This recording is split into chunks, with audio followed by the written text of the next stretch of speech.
Quite a few years ago, about 6, my family had some medical situations occur that were rather pricey. Now, though we didn't have to pay it all at once, we knew that we'd be paying these bills for months, even years to come. Now, one day we got a statement in the mail. Now, I had to read it like a couple times because according to this statement, our balance was now back down to something small, something that we were able to pay off in full right away. And what essentially happened was that someone made an error on the placement of a decimal point. Now, as you know, the change of placement of a decimal point to the left or right in a number can have a big consequence. And this time it happened in our favor. Now, as I realized that it was an error, several things ran through my mind. Okay? 1, just ignore it and leave it. Their mistake, our gain. 2, call the hospital and clarify that I was reading it correctly and then take the win. Or call the hospital and explain that I thought that it was an error and be willing to pay what we owe. Now, basically, my brain was having this argument with itself, right? So I sat there thinking about, okay, what should I actually do? I wasn't at all sure. Part of me just wanted to play dumb and act like I didn't know that a mistake had occurred, but I already took the time to analyze it and knew that it was an error. Now, here's what I'm getting at. Sometimes knowing what to do isn't as simple in the moment as it seems. And that's what we're talking about in this series. What to do when you don't know what to do.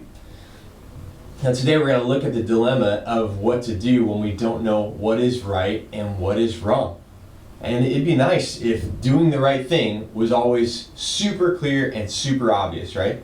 But we all know that that just isn't the case.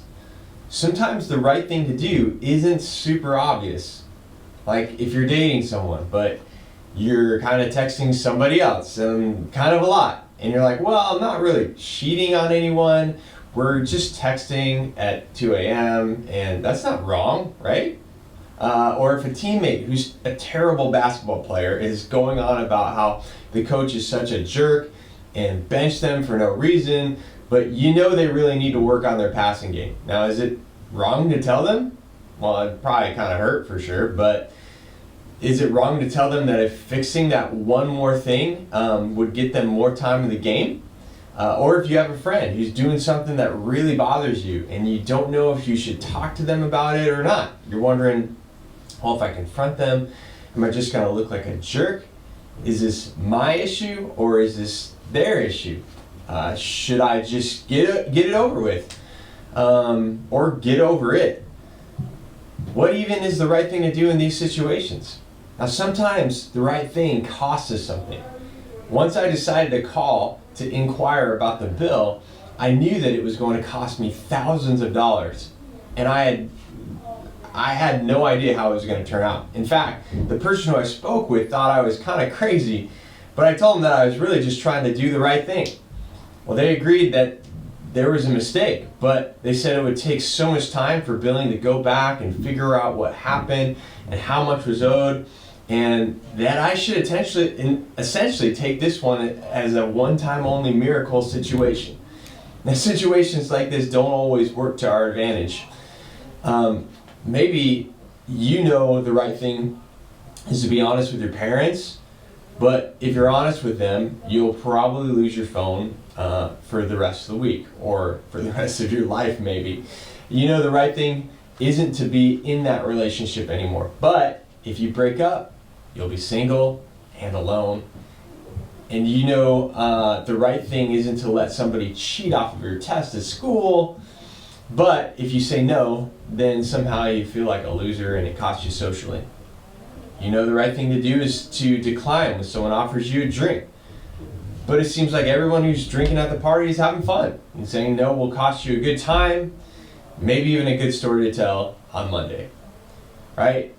I hope you see what I mean. Sometimes what's right feels a bit complicated. And even when we don't know what's right, sometimes it's, when we do know what's right, sometimes it's difficult to actually do it. So with that in mind, we're going to pick back up with Joseph. For the past 2 weeks, we've been talking about this guy who is one of the most famous people in early history, and his story is wild. Like, sold into slavery by your own brother is kind of wild. And what we're going to be looking at today can be a game changer for all of us. It'll help us to know what to do when we don't know what to do. Now, when we left off last week with Joseph sold into slavery, we're going to pick up this week with what happened after he was sold into slavery. Now, we're told that Joseph was given to work in the house of an officer of Pharaoh. And Pharaoh was like this king, this emperor who and president all rolled into one, right? So whatever Pharaoh said is what happened. Now, you can imagine working for one of Pharaoh's important officials was kind of stressful, right? Depending on the situation, it could go either way. It could either go really well or be really bad. And there's no telling what situation Joseph was going to walk into. But like we mentioned last week, the author was quick to point out that God was with Joseph, and he had favor with the official, whose name was Potiphar. Now, this means that Potiphar was a big fan of Joseph's. Now, let's pick up the story. The Lord was with Joseph so that he prospered, and he lived in the house of his Egyptian master. When his master saw that the Lord was with him, and that the Lord gave him success in everything he did, Joseph found favor in his eyes and became his attendant. Potiphar put him in charge of his household, and he entrusted to his care everything that he owned. From the time that he put him in charge of the household and of all that he owned, the Lord blessed the household of the Egyptian because of Joseph. The blessing of the Lord was on everything Potiphar had, both in the house and in the field. So Potiphar left everything he had in Joseph's care, with Joseph in charge. He did not concern himself with anything except the food that he ate. Now, things weren't so bad for Joseph because Potiphar trusted him. And things weren't bad for Potiphar because with Joseph in charge, he was thriving. But then things took kind of a weird turn.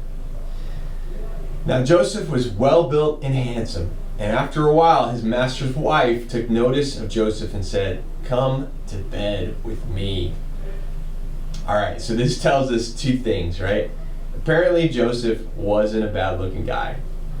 He was kind of a stud. Second one is that his boss's wife noticed. Now, this is where things got kind of complicated because Joseph was a servant. He was required to obey not only Potiphar, but also his wife. And if he refused her commands, there was nothing holding her back from punishing him. He could be kicked out of their household, which was a better place than others, or it could even cost him his life. But if he did what she asked, that would create a whole nother set of problems. She was married to his boss. Both options came with problems. It wasn't easy or clear. So, what did Joseph do when he didn't know what to do? Now here's what the next part of the story says. But he refused. "With me in charge," he told her, "my master does not concern himself with anything in the house. Everything he owns has been entrusted to my care. No one is greater in this house than I am. My master has withheld nothing from me except you, because you are his wife. How then could I do such a wicked thing and sin against God?" And though she spoke to Joseph day after day, he refused to go to bed with her or even be with her. So basically, out of respect for Potiphar and out of an even bigger respect for God, Joseph simply did the next right thing. Joseph didn't make a decision based on how things might turn out for him, like losing his job or even his life. He made a decision based on what was right. And what was right in the moment was turning down Potiphar's wife. For sure, it was complicated. For sure, it was challenging. But the right thing to do was to be honest and to refuse her advances. It wasn't exactly like his life was perfect as a result of making the right choice. In fact, things got worse. Potiphar's wife falsely accused Joseph of rape, and Potiphar believed his wife and had Joseph thrown into prison. Not exactly the happy ending that you were hoping for when you do the right thing. But Joseph didn't make his decision based on what it might mean for him. He did what was right with God and trusted God with the outcome. Now, the outcome for Joseph in this situation wasn't great. But there's a word I want you to know that changes everything when it comes to the doing what's right dilemma. And that word is integrity. Now, maybe you've heard that word before. Integrity means being the kind of person who does what's right regardless of the outcome and regardless of who is around. Now, sometimes doing the right thing will get you an applause, and sometimes it won't. Sometimes doing the right thing will cost you something, and sometimes it won't.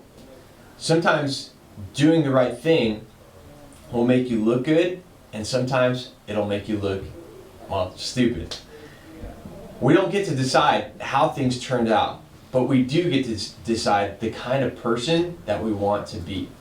And being a person of integrity will lead to a life with less regret, more respect, and a better idea of what to do in every situation.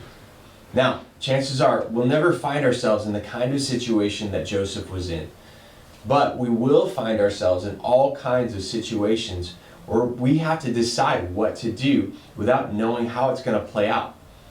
It could go better than we thought, or it could go worse. But when we make our decisions with integrity based on what is right, we are living lives that we can be proud of. So here's one thing we can remember. When you don't know what to do the next right thing. Okay, I know, it sounds like something out of a Disney movie or something. And do the next right thing. But it's totally true, all right? So try this. Think of one situation where you know the right thing to do, but you're afraid to do it. What are you afraid of? If fear wasn't a factor, what would you do? Okay? Second, determine what kind of person that you want to be. Now, I'm not talking about 5 years from now or 10 years from now. What kind of person do you want to be this week, today? What do you need to do today that will set you up to be the kind of person who respects themselves and can be proud of their decisions? Not because they're easy, but because they're right. Now, here's the deal. Most of us know the right thing to do in most situations, but fear keeps us from acting how we know we should. More than that, fear and inaction keep us from becoming who we want to be right now. That's why learning to live with integrity, living in a way on the outside that matches what we think and believe on the inside, is the most direct route to being who we want to be. But that doesn't always make it easy to know what to do. So, the next two steps were created with you taking the final step to do what you need to do in mind. And do the next right thing. First thing is this. Tell somebody the next right thing that you're going to do. And the second thing is to invite them to pray for you and then ask you this week if you actually did it. That's how we live lives of integrity. Knowing the next right thing and then Do the next right thing. And inviting somebody else to come alongside of us. Doing the next right thing doesn't have to be a lonely venture. Invite somebody into your story. There's strength that shows up when you allow somebody else to show up with you. That's why we have community. We all need a group of people who will help us figure out the next right thing in complicated situations. That's why the conversations that you have in a group are often more important than anything that we say here in our teaching. Because it's in those conversations that you can get specific about you and your life. Now, think about a situation where you need to do the next right thing. And think about exactly what you need to do. And just know, you don't have to do it alone. You can tap into the help of God and the help of others. When you don't know what to do, just simply do The next right thing. the next right thing.